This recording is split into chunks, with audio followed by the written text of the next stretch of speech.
2026 ജനുവരി മാസം മുതൽ ഗുണഭോക്താക്കൾക്ക് ഏറ്റവും പുതിയ ക്ഷേമ പെൻഷൻ വിതരണ അറിയിപ്പ് എത്തി. 62 ലക്ഷത്തോളം വരുന്ന ആളുകൾക്ക് വീണ്ടും 2000 രൂപയുടെ ഒരു ഗഡു കൂടി എത്തിച്ചേരുന്നു. സംസ്ഥാന സർക്കാരിന്റെ സാമൂഹ്യ സുരക്ഷാ ക്ഷേമ പെൻഷൻ ഗുണഭോക്താക്കൾക്ക് വമ്പൻ സന്തോഷ വാർത്ത. ന്യൂ ഇയർ പ്രമാണിച്ച് ജനുവരി മാസം മുതൽ ഗുണഭോക്താക്കൾക്ക് കൂടുതൽ ആനുകൂല്യങ്ങൾ എത്തിച്ചേരും.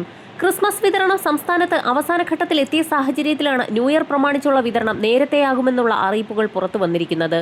ഇതോടൊപ്പം തന്നെ കെട്ടിട നിർമ്മാണ മേഖലകളിൽ ഉൾപ്പെടെയുള്ളവർക്കുള്ള വിതരണം കൂടി സംസ്ഥാന സർക്കാരിന്റെ ഭാഗത്തു നിന്നും വീണ്ടും ആരംഭിക്കുന്നു. കുടിശ്ശിക തീർത്ത വിതരണത്തിന്റെ ഭാഗമായി 3 ഗഡുവാണ് നിലവിൽ വിതരണം ആരംഭിച്ചിട്ടുള്ളത്. മൂന്നാമത്തെ ഗഡുവിന്റെ വിതരണം അവസാന ഘട്ടത്തിലെത്തിയപ്പോഴാണ് ന്യൂ ഇയർ പ്രമാണിച്ച് കെട്ടിട നിർമ്മാണ മേഖലകളിൽ ഉൾപ്പെടെയുള്ള ഗുണഭോക്താക്കൾക്ക് 2 ഗഡു പെൻഷൻ കുടിശ്ശിക കൂടി അനുവദിച്ചേക്കുമെന്നുള്ള അറിയിപ്പ് പുറത്തു വന്നിരിക്കുന്നത്. കുടിശ്ശിക തീർത്ത് വിതരണം ചെയ്യുമ്പോൾ നേരത്തെ അവശേഷിക്കുന്ന പെൻഷൻ തുകയായ 1600 രൂപയുടെ 2 ഗഡുക്കളാണ് ഗുണഭോക്താക്കൾക്ക് എത്തിച്ചേരുക. വരാൻ പോകുന്ന നിയമസഭാ തിരഞ്ഞെടുപ്പുകൾക്ക് മുന്നോടിയായി കുടിശ്ശിക തീർത്ത് വിതരണം പൂർത്തിയാക്കാനാണ് സംസ്ഥാന സർക്കാരിന്റെ തിരക്കിട്ട നീക്കം. ഇതോടൊപ്പം തന്നെ സാമൂഹ്യ സുരക്ഷാ പെൻഷൻ ഗുണഭോക്താക്കൾക്ക് പെൻഷൻ തുകയിൽ ന്യൂ ഇയറിൽ കാത്തിരിക്കുന്നത് വലിയൊരു വർധനവാണ്. ഗുണഭോക്താക്കൾക്ക് പരമാവധി 500 രൂപ വരെ വർദ്ധിപ്പിച്ച് പ്രകടന പത്രികയിലെ വാഗ്ദാനം നിറവേറ്റുമെന്നാണ് സർക്കാർ നയം വ്യക്തമാക്കുന്നത്.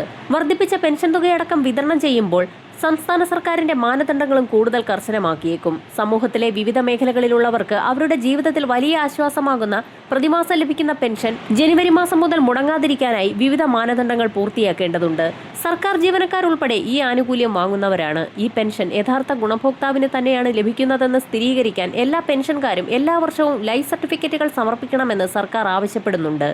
സർക്കാർ രേഖകൾ അപ്ഡേറ്റ് ചെയ്യാൻ മാത്രമല്ല തട്ടിപ്പും വഞ്ചനയും ഉൾപ്പെടെ നടക്കാതിരിക്കാനുള്ള ഒരു പ്രത്യേക മാർഗം കൂടിയാണിത്. ഈ വർഷം ലൈഫ് സർട്ടിഫിക്കറ്റുകൾ സമർപ്പിക്കുന്നതിനുള്ള കാലാവധി ജനുവരി 31-നകം അവസാനിക്കും. ഈ നിശ്ചിത ദിവസത്തിനുള്ളിൽ ലൈഫ് സർട്ടിഫിക്കറ്റുകൾ സമർപ്പിക്കാത്ത പെൻഷൻകാർക്ക് ജനുവരി മാസം മുതലുള്ള പെൻഷൻ മുടങ്ങുന്നതായിരിക്കും. അറിയിപ്പ് ലഭിച്ചിട്ടുള്ള മുഴുവൻ ഗുണഭോക്താക്കളും സർട്ടിഫിക്കറ്റുകൾ സമർപ്പിക്കേണ്ടതാണ്. ഗുണഭോക്താവ് ജീവിച്ചിരിപ്പുണ്ടെന്ന് തെളിയിക്കുന്ന ലളിതവും നിർണായകവുമായ രേഖയാണ് ലൈഫ് സർട്ടിഫിക്കറ്റ്. ഈ രേഖയുടെ അടിസ്ഥാനത്തിലാണ് സർക്കാരും ബാങ്കുകളും പെൻഷൻ പേയ്മെന്റുകൾ തുടരുന്നത്. ഈ സർട്ടിഫിക്കറ്റുകൾ കൃത്യസമയത്ത് സമർപ്പിച്ചില്ല എങ്കിൽ സർക്കാർ പെൻഷൻ ആനുകൂല്യം നിർത്തുന്നതാണ്. മാത്രമല്ല ഇത് പുനരാരംഭിക്കാൻ കൂടുതൽ സമയമെടുക്കാനും സാധ്യതയുണ്ട്. ലൈഫ് സർട്ടിഫിക്കറ്റുകൾ സമർപ്പിക്കാൻ വിവിധ വഴികളുണ്ട്. ഇതിനായി പെൻഷൻ എത്തുന്ന ബാങ്കുകളിലാണ് ഉപഭോക്താവ് പോകേണ്ടത്. അവിടെയുള്ള ലൈഫ് സർട്ടിഫിക്കറ്റ് ഫോം പൂരിപ്പിച്ച് നൽകണം. വർഷങ്ങളായി കൂടുതൽ പെൻഷൻകാരും ഈ രീതിയാണ് പിന്തുടരുന്നത്.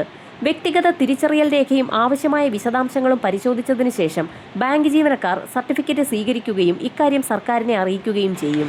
ഇതിനു പുറമെ പെൻഷൻകാർക്ക് ഇപ്പോൾ അവരുടെ വീടുകളിൽ നിന്ന് ഡിജിറ്റൽ ലൈഫ് സർട്ടിഫിക്കറ്റുകൾ സമർപ്പിക്കാനുള്ള ഓപ്ഷനുണ്ട്. ആധാർ അധിഷ്ഠിത ഫേസ് ഒതന്റിക്കേഷൻ അഥവാ മുഖം തിരിച്ചറിയൽ സംവിധാനം വഴിയാണിത്. മൊബൈൽ ഫോൺ, ഇന്റർനെറ്റ് കണക്ഷൻ, ആധാറുമായി ബന്ധിപ്പിച്ച മൊബൈൽ നമ്പർ എന്നിവ ഉപയോഗിച്ച് പെൻഷൻകാർക്ക് തങ്ങളുടെ മുഖം സ്കാൻ ചെയ്ത് മിനിറ്റുകൾക്കുള്ളിൽ ലൈഫ് സർട്ടിഫിക്കറ്റ് സമർപ്പിക്കാൻ കഴിയും. മറ്റൊരു വഴി, ബാങ്കിൽ പോകാൻ കഴിയാത്തവർക്കും ഡിജിറ്റൽ രീതികൾ ഉപയോഗിക്കാൻ ആഗ്രഹിക്കുന്നവർക്കും ജീവൻ പ്രമാൺ ആപ്പ് ഏറെ ഉപകാരപ്രദമാണ്. ആപ്പ് ഡൗൺലോഡ് ചെയ്ത ശേഷം ആധാർ നമ്പർ, ബാങ്ക് വിവരങ്ങൾ, മുഖം തിരിച്ചറിയൽ എന്നിവ ഉപയോഗിച്ച് പ്രക്രിയ പൂർത്തിയാക്കാനാവും.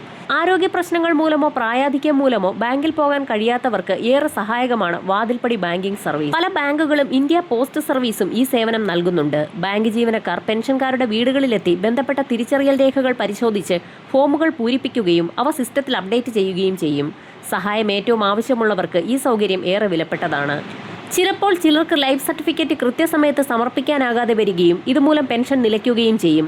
എന്നാൽ ഇങ്ങനെയുള്ളവർ പേടിക്കേണ്ട ആവശ്യമില്ല. ഈ പ്രതിസന്ധി എക്കാലത്തേക്കും നിലനിൽക്കുന്നതല്ല. ലൈഫ് സർട്ടിഫിക്കറ്റ് സമർപ്പിച്ച ശേഷം പെൻഷൻ പുനഃസ്ഥാപിക്കപ്പെടും. എന്നാൽ ഇതിന് കുറച്ച് ദിവസം സമയമെടുത്തേക്കാം, അല്ലെങ്കിൽ മാസങ്ങളോളം സമയമെടുത്തേക്കാം. അതിനാൽ സർട്ടിഫിക്കറ്റ് സമർപ്പിക്കാൻ അവസാന നിമിഷം വരെ കാത്തിരിക്കാതെ കാര്യങ്ങൾ വേഗത്തിൽ പൂർത്തിയാക്കുന്നതാണ് നല്ലത്. മറ്റൊരു പ്രധാന അറിയിപ്പ്, ജോലിയില്ലാത്ത സ്ത്രീകൾക്ക് പ്രതിമാസം 1000 രൂപ വീതം പെൻഷൻ ലഭിക്കുന്ന പദ്ധതിയിലേക്ക് ഇപ്പോൾ ബന്ധപ്പെട്ട രേഖകളുമായി അപേക്ഷ സമർപ്പിക്കാവുന്നതാണ്.